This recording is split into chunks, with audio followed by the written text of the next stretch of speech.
Wildlife and insects play a vital role in every garden. We are looking at a native pollinator habitat that is only about a year and a half old. It's consisting of rudbeckia and echinacea and all kinds of wildflowers. I can't believe that this is just a year and a half old. Tell me about this. It is amazing. So a year and a half ago, we came out here with about 30 employees. This is the Tractor Supply Store Support Center in the back by the trails in Brentwood.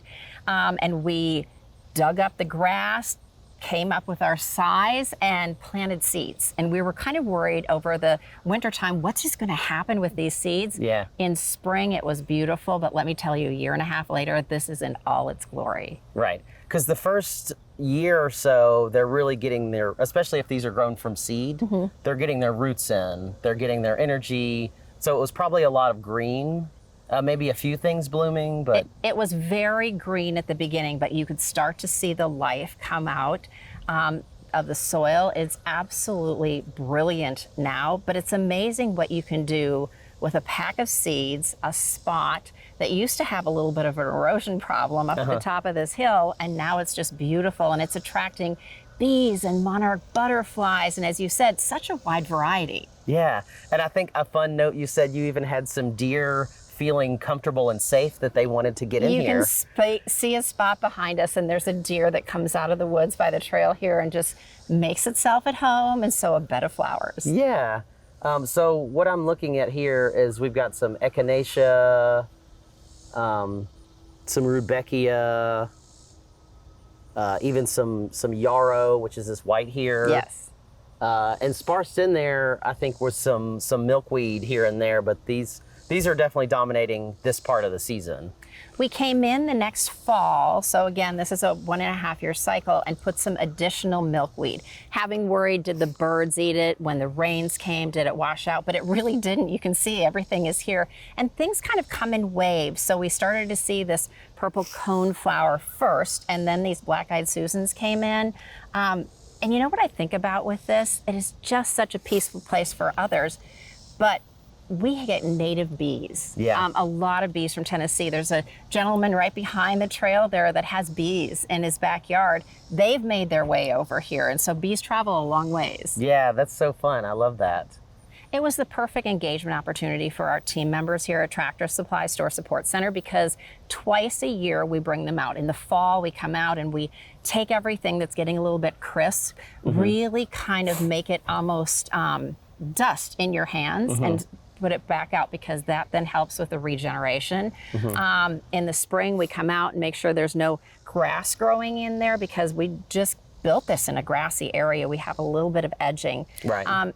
But to me, it's so beautiful. And then we did a second volunteer event, planted 100 red buds along that tree line. Oh, nice. And then did some invasive species removal. There's a ton of honeysuckle back there. Yeah. So we just want to make this a peaceful place, a beautiful place, and a place that kind of takes care of itself. It's self-sustaining. Yeah, it really is a win-win situation with native plants. It is. Yeah, because they're also their ease of care and their support for native wildlife.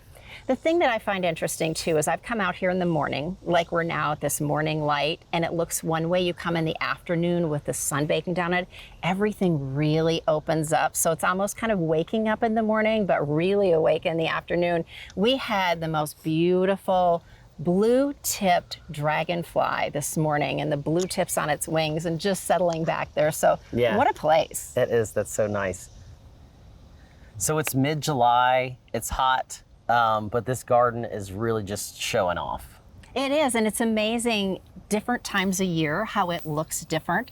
And later on in the year, we'll get those monarch butterflies. So you see the whole process. You see the caterpillars and the chrysalis, and then eventually those monarchs that come out. And so this is a good stopping place for them along their migratory path. Yeah.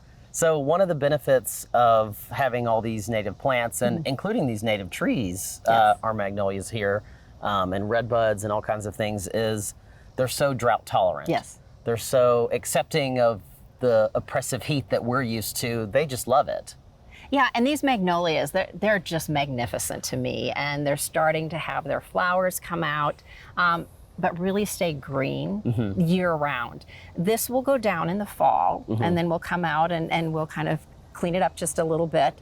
But this is self-sustaining, which I think is such a great thing to put in your backyard. That's wonderful for us here at Tractor Supply because I just think it's a great place to come out and have a meeting, walk on the trail, sit at the picnic table, and see this in all its glory. Yeah, and people that may not be kind of as in tune to nature, this is gonna make them stop and say, what's that? And come look at it and learn a little bit more about it. At one of our volunteer events, we actually took seeds and made little seed packets that people could bring home. So you can do this with your kids, you can do it with your neighbors. It's just a great way to use space, make it self-sustaining, not have to mow it.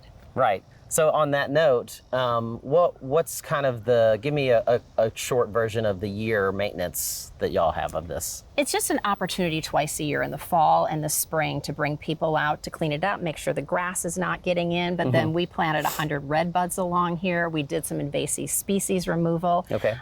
So it's our way of giving back. We do that during Earth Week, which is so important to us. We also had the biologists from the Tennessee Environmental Council come out and do a talk out here. So people understood what is in here, how they could do it themselves, and then we got them working. So you kind of learn and give back all at the same time. Yeah. So do y'all do you cut this back at any point in the season? No, we just let it go, and all of these dry out very similar to this. So you just take them when they're dry, put them together like this, and then the seeds are here. Sprinkle them back, and there it'll come next year when we're standing here. Yeah. We'll be able to see from those. Yeah. Oh, wonderful. Wow. I know everyone loves it, that parks here, and I love people that don't know that it's here and they just kind of surprised, look at that over there. You know, you think about a secret garden, this is definitely it. Right. Very cool. So is this who you partnered with for this project? It is. We gave a grant to Tennessee Environmental Council. We've partnered with them for years with river cleanups and a lot of other things. But they came to us with this idea. So they really have taught us what to put in here, brought all the tools, we brought all the people, and just made it happen, which is a great thing. They are a good partner for us. And it also gives a great website so people can go and learn about it as well. Generate some buzz. Yeah. So one of my favorite things about this is it's low maintenance. I don't know about you, but I spend most of my time in the summer watering, and something like this needs practically no additional water. It doesn't. It's completely natural. It's self-sustaining. We're not out here weeding. It's taking care of itself. Yeah. We kind of clean it up during Earth Week and then again in the fall when we make sure. But it's just a great thing to have. And think about all of this color if you had this in your backyard without the weeding and without the watering. Right. So if you at home want to create something this spectacular, this can be done at a home, a school, a church, anywhere with a couple 100 square feet of area that's in the sun is really all you need. A little bit of work up front and planting seed at the right time of year, you can create something that's spectacular. Thank you so much for showing us this garden and telling us about the process of it. Thank you so much for being here. We love this garden. Conservation, land, water, animals is really near and dear to our hearts and one of our focus pillars of the foundation. So we love this, and thanks for letting us share it with you. Of course, it's a win-win for everyone. For inspiring garden tours, growing tips, and garden projects, visit our website at volunteergardener.org or on YouTube at the Volunteer Gardener channel, and like us on Facebook.